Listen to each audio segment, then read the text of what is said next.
Bible is full of great men of faith to whom many things were revealed. Some scholars believe that these men had a special blessing and connection with the Lord, a connection that surpassed most men. But what if I told you that this is both true and untrue? What if I told you that within your spirit you hold the same capacity for the receiving of revelations as Daniel or Paul? The difference between the believer that receives revelations and the one that doesn't has to do with the mere act of listening.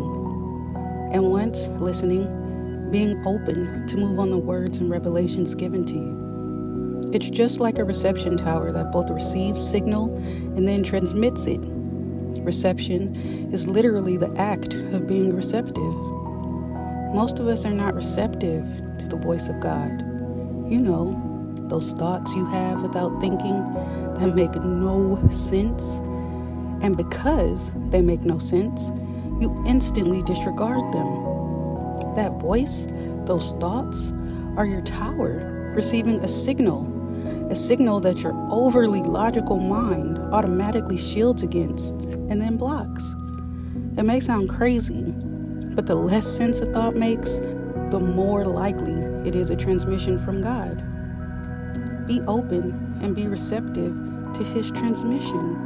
Allow God to talk to you. This is the beginning of the first stages of divine revelation. God is trying to see if you will be open to His voice, to test and see if you will be open to His revelations.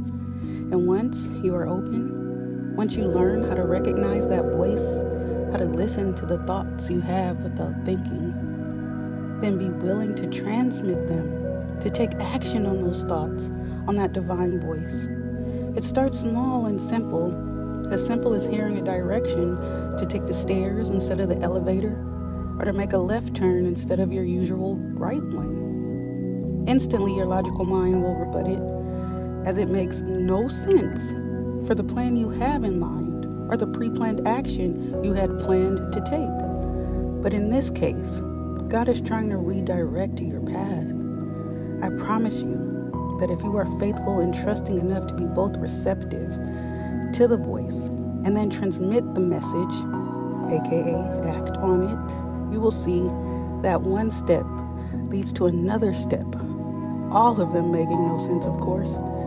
But then, by the time you get to step 7 or 8, then God will reveal to you why step 1 was necessary. Then after your obedience, will you be granted with revelation after revelation. Don't worry if you find this process difficult at first.